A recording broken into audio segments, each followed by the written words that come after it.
Le sens de ma vie. Quel est le sens de la vie? Il était commercial et sa vie était particulièrement très active.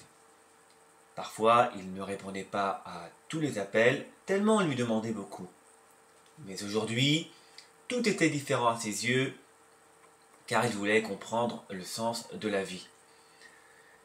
Il n'en pouvait plus, car il recherchait l'amour à travers toutes ses activités, mais en vain. Il voulait trouver une solution à ce problème existentiel. Il était convaincu qu'un moyen pouvait pallier à ce problème. Nous passons notre temps à rechercher une solution pour être heureux. Nous allons tous vers le même objectif, celui du bonheur.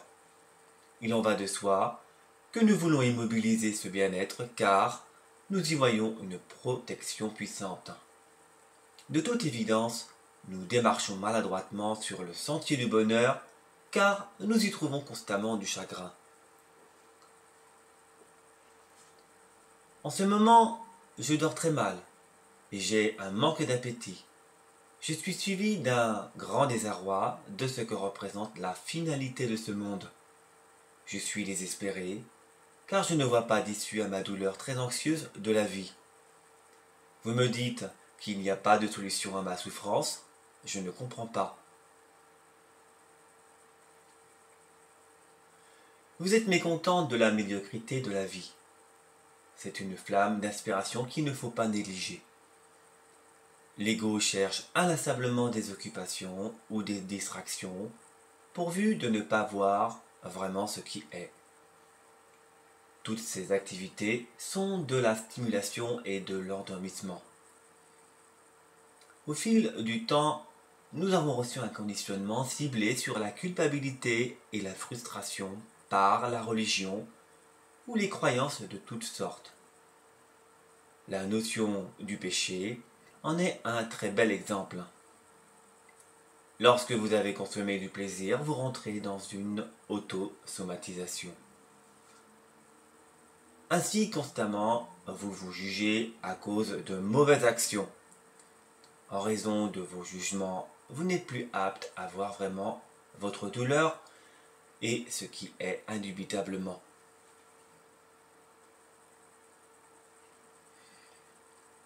Oui, en effet, vous avez raison. J'observe sans arrêt une certaine violence en moi. Il est vivace et interne. Mais il me semble impossible de taire cette forme d'exigence.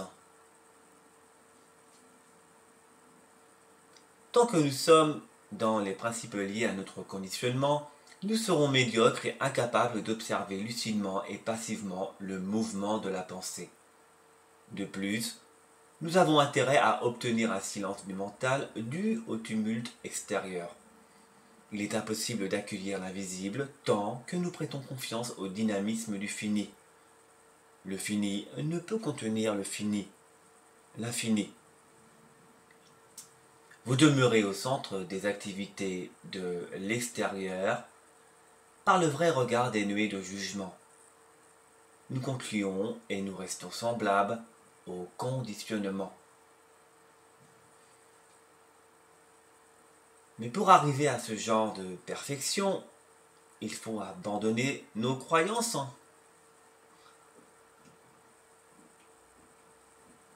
Il faut mourir en totalité et non par petits bouts. Ce n'est pas un acte de refus qui entraînerait une continuité de nos chagrins. C'est mourir totalement de tout le fini constituant le mouvement visible et non visible. Nous obtenons ainsi un vrai silence et nous sommes capables de voir sans qu'il y ait une intervention de la pensée qui censure le fait. Nous allons progressivement sentir une présence immobile en toute chose. Sachez simplement que tout est présence et que nous avons la possibilité de sentir notre âme dans l'immensité immobile et silencieuse. Tout est mouvement, mais nous restons dans cette dimension sans connaître le point d'origine qu'est le centre immobile. Apprenez que le fini n'est qu'une manifestation d'une totalité et que la mort indique une unicité vers le tout. Cela est trop compliqué pour moi, mais en même temps, quelque chose me pousse à comprendre ce qui est illogique, c'est-à-dire à l'invisible. Ainsi, ce n'est pas le vrai bonheur, toutes ces agitations. Je commence à comprendre que tous les efforts n'ont qu'un but de refouler, de dépasser ou de sublimer la douleur.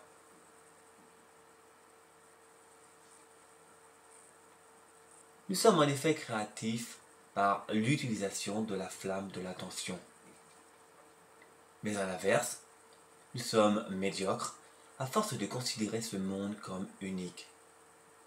Nous développons l'être en substance à force d'observation. C'est un esprit actif et créatif. L'éducation de l'esprit consiste à pouvoir vraiment observer sans jugement le mouvement de la pensée. C'est une action complète pendant nos échanges relationnels. Racontez-moi, s'il vous plaît, ce qu'est le mouvement. Il existe deux extrémités dans le tout, la multiplicité et l'unicité. L'immoral ou le censeur vit constamment dans le fini, la troisième dimension sans considérer l'infini. Pourtant le multiple et l'un font partie de la totalité et il n'est jamais question d'une séparation. Si nous désirons le bonheur créatif, nous n'avons qu'à sentir l'infini pour une unité vers le tout. Le règne minéral, végétal et animal applique à la perfection la loi de l'unicité et de la multiplicité. Par contre, l'homme stagne dans les méandres du fini car il oublie l'impondérable. Il suffit simplement de nous ouvrir à l'implicite. Il n'y a pas de moyen, mais uniquement être. Vivez l'instant présent. Observez la couleur de la fleur et les enfants qui s'amusent, puis, soudainement, il n'y a plus d'observateur ni d'observé, mais la totalité. Absolument tout est présence. Nous échappons au sentir direct à cause de nos ambitions et du devenir.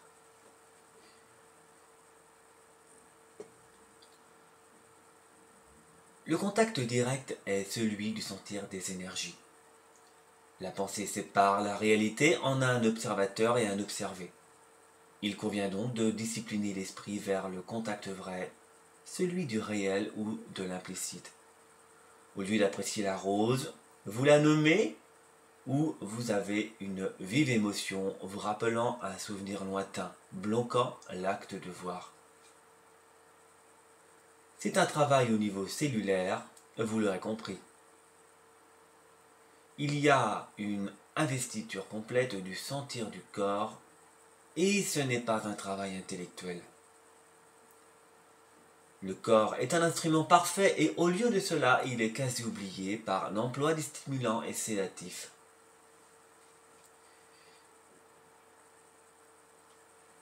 J'avoue que j'ai du mal à vous suivre.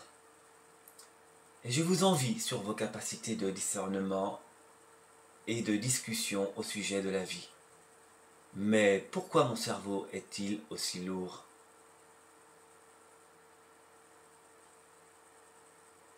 Nous ne nous posons pas les vraies questions d'ordre existentiel et fondamental. Qui suis-je? Où vais-je? Qu'est-ce la vie? C'est quoi l'amour? Pourquoi je souffre? Autant de réflexions dignes d'un philosophe. Actuellement, nous nous tournons vers la technologie et le visionnage de multimédia en abondance qui endormissent nos cerveaux par la somme d'informations hypnotiques. Autant vous dire que vous agissez exactement ce que désire l'autorité en diffusant l'information médiatiquement. Vous perdez au fur et à mesure vos capacités de discernement, De plus, vos cerveaux ramollissent à cause de vérités déjà prêtes à avaler comme une pilule. La matrice de l'exploitant et de l'exploité conserve son réseau grâce à la diffusion de la peur et d'honneur. Il est important d'avoir un esprit vif, attentif et actif pour être finalement créatif. Regardez par vous-même combien de personnes fonctionnent avec leur propre vérité. Quand une vérité vous atteint, elle est spontanée, immédiate, directe et vous libère totalement. Vous êtes saisi littéralement et vous augmentez par conséquent votre pouvoir créateur. Beaucoup de faux gourous circulent sur les réseaux sociaux utilisant tous les supports audiovisuels pour ramener de la distraction, du spectaculaire afin d'occulter le vrai questionnement fondamental de la vie. Il convient très minutieusement d'étudier le mouvement de la pensée. De toute évidence, il n'est pas nécessaire de connaître la cause du problème au risque de se heurter vers une chaîne d'action et de réaction. La pensée crée un obstacle et amène forcément le conflit. Seul le silence peut nous amener à la liberté, mais elle ressemble à un vide, ou plutôt plusieurs ont peur de la disparition.